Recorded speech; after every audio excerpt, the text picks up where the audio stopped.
ਵਾਲੇਕੁਮ ਸਾਰਿਆਂ ਨੂੰ ਇੱਕ ਨਵੀਂ ਵੀਡੀਓ ਦੇ ਵਿੱਚ ਅੱਜ ਯਾਰ ਆਪਣੇ ਨਾ ਇੱਥੇ ਉਹ ਆਇਆ ਸੀਗਾ ਲੇਜ਼ਰ ਕਰਨ ਵਾਸਤੇ। ਠੀਕ ਆ, ਤੁਹਾਡੇ ਸਾਹਮਣੇ ਤੁਹਾਨੂੰ ਚੈੱਕ ਕਰਵਾਉਣਾ। ਤੇ ਉਹ ਕੁਝ ਖਰਾਬ ਹੋ ਗਿਆ ਤੇ ਉਧਰ ਆਪਾਂ ਆਏ ਹੋਏ ਸੀਗੇ। ਇਹ 5 ਕਿੱਲਿਆਂ ਦਾ ਪਲਾਟ ਬਣਾਇਆ, ਠੀਕ ਹੈ, 4 ਕਿੱਲਿਆਂ ਦਾ। ਉਹ ਸ਼ੁਰੂ ਹੋ ਕੇ ਉਹ ਤੜ ਤੱਕ, ਠੀਕ ਹੈ, 4 ਕਿੱਲੇ ਹੋ ਜਾਂਦੇ ਆ। ਆਪਣਾ ਹੱਲ ਮਾਰਨੇ ਸੀ ਇਹਦੇ ਵਿੱਚ, ਠੀਕ ਆ। ਤੇ ਨਾ ਆ ਲੇਜ਼ਰ ਦਾ ਕੋਈ ਮਸਲਾ ਬਣ ਗਿਆ ਵਾ, ਇਹਦੇ ਕੰਟਰੋਲ ਵਾਲ ਦੇ ਵਿੱਚ ਕੋਈ ਮਸਲਾ ਆ ਗਿਆ। ਮਤਲਬ ਇਹ ਨਾ ਤਾਂ ਨੂੰ ਹੁੰਦਾ ਵਾ, ਥੱਲੇ ਨੂੰ ਨਹੀਂ ਜਾਂਦਾ। ਤੇ ਕਰਦੇ ਫਿਰਦੇ ਜੈਕ 'ਚ ਕੋਈ ਮਸਲਾ ਬਣਿਆ ਇਹਦੇ, ਠੀਕ ਆ। ਦੇਖ ਲਓ, ਚੈੱਕ ਕਰ ਲਓ। ਆ ਚੈੱਕ ਵੀ ਕਰਦੇ ਰਹੇ, ਇੱਥੋਂ ਖੋਲ ਕੇ ਵੀ ਚੈੱਕ ਕੀਤਾ। ਆ ਦੇਖੋ, ਤਾਂ ਨੂੰ ਜਾਂਦਾ, ਠੀਕ ਆ, ਥੱਲੇ ਨਹੀਂ ਜਾਂਦਾ। ਆ 375 ਟਰੈਕਟਰ ਆ, ਠੀਕ ਆ ਜੀ। ਆ ਲੱਗੇ ਹੁੰਦੇ ਆ ਲੇਜ਼ਰ ਕਰਨ ਵਾਸਤੇ। ਆ ਜਿਹੜਾ ਹੈ ਨਾ, ਆਹ ਸਿਸਟਮ ਲੱਗਾ ਹੁੰਦਾ, ਇਹਦੇ ਨਾਲ ਕੰਟਰੋਲ ਹੁੰਦਾ ਵਾ। ਤੇ ਨਾ ਜੈਕ ਤੇ ਸਿਸਟਮ ਆ, ਠੀਕ ਆ। ਬਾਕੀ ਇਹ ਸਾਰਾ ਚੀਜ਼ਾਂ ਚੈੱਕ ਕਰ ਲਓ। ਇੱਥੇ ਗੇਜ ਵਗੈਰਾ ਇਹਦੀ ਲੱਗੀ ਹੋਈ ਆ, ਠੀਕ ਹੋ ਗਿਆ।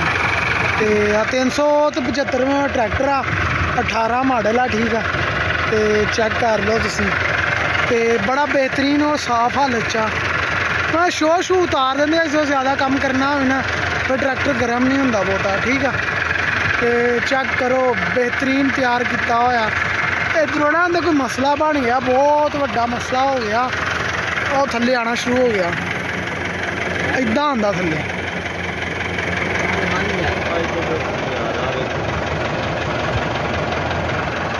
ਆਹ ਦੇਖੋ ਨਾ, ਚੁੱਕਦਾ ਹੀ ਨਹੀਂ ਥੱਲੇ, ਕਰੰਟ ਵੀ ਜ਼ਿਆਦਾ ਹੀ ਨਹੀਂ, ਇੱਦਾਂ ਥੱਲੇ ਜਾਂਦਾ। ਸਹੀ ਕੰਮ ਇੱਥੋਂ ਜਿਹੜਾ ਨਾ ਵੱਧਦਾ ਘਟਦਾ ਪ੍ਰੈਸ਼ਰ ਇਹਦਾ, ਇਸ ਵਾਲ ਤੋਂ ਕੋਈ ਇਹਦਾ ਪ੍ਰੈਸ਼ਰ ਵੱਧਦਾ ਘਟਦਾ ਹੈ। ਇਹ ਚੈੱਕ ਇਹਨੂੰ ਥੋੜਾ ਵਧਾਉਣਾ ਹੈ। ਕਿਹੜੀ ਸਾਈਡ ਤੋਂ ਇਹ ਆ ਇਹਨੂੰ ਪਾਸ ਆ ਆਗੇ ਥੋੜੀ ਨਾ ਖੋਲੀ ਆ, ਇਹ ਉਤਨਾ ਚੈੱਕ ਨਾ ਇਹਦੇ ਨਾਲ ਹੀ ਆ, ਇਹ ਤਾਂ ਚੈੱਕ ਨਾ ਕਰ। ਆਈ ਪ੍ਰੈਸ਼ਰ ਹੁੰਦਾ ਨਾ ਬਤਾ। ਠੀਕ ਹੈ ਜੀ, ਤੁਹਾਨੂੰ ਚੈੱਕ ਕਰਨ ਦੇ। ਹੁਣ ਦੇਖੋ ਕੀ ਕਰਦੇ। ਹਾਂ, 4 ਕਿੱਲਿਆਂ ਦਾ ਪਲਾਟ ਉੱਦਾਂ ਹੀ ਸੁਬਾ ਦਾ ਪਿਆ ਹੈਗਾ। ਕੱਲ੍ਹ ਆਪਾਂ ਇਹਦੇ 'ਚ ਪਹਿਲੇ ਡਿਸਕਾਂ ਮਾਰੀਆਂ, ਫਿਰ ਰੂਟਾ ਮਾਰਿਆ, ਠੀਕ ਹੈ, ਤੀਸਰੇ ਲੋਹ ਦੇ ਵਿੱਚ। ਤੇ ਬਾਕੀ ਇਹ ਬਿਹਤਰੀਨ ਦੇਖ ਲਓ, ਆਹ ਟਿੱਬੀਆਂ ਬਣੀਆਂ ਨਾ, ਇਹਨਾਂ ਨੂੰ ਆਪਾਂ 2 ਕਿੱਲਿਆਂ ਦਾ ਇੱਕ ਪਲਾਟ ਕਰ ਦੇਣਾ, ਠੀਕ ਆ। 2 ਕਿੱਲਿਆਂ ਦਾ ਪਰਲਾ ਪਲਾਟ ਕਰ ਦੇਣਾ।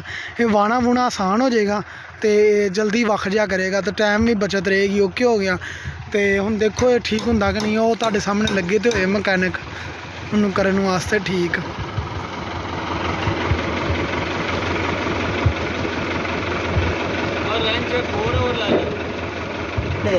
ਭਾਈ ਨੇ ਕੱਲ ਵਾਂਦੇ ਹੋਏ ਦੀਆਂ ਵੱਟਾਂ ਵੀ ਲਾ ਦਿੱਤੀਆਂ, ਠੀਕ ਆ। ਚੈੱਕ ਕਰ ਲਓ, ਕਿਤੇ ਚੜਾਤੀ ਆ, ਕਿਤੋਂ ਜ਼ਮੀਨ ਨੀਵੀਂ ਹੋ ਗਈ ਆ, ਕਿਤੋਂ ਉੱਚੀ ਹੋ ਗਈ ਆ। ਹੁਣ ਸਾਰੀ ਬਰਾਬਰ ਕਰਨਗੇ, ਠੀਕ ਆ। ਲੈਵਲ ਆਇਆ ਹੋਇਆ, ਹੁਣ ਦੇਖੋ ਸਹੀ ਹੁੰਦਾ ਕਿ ਨਹੀਂ।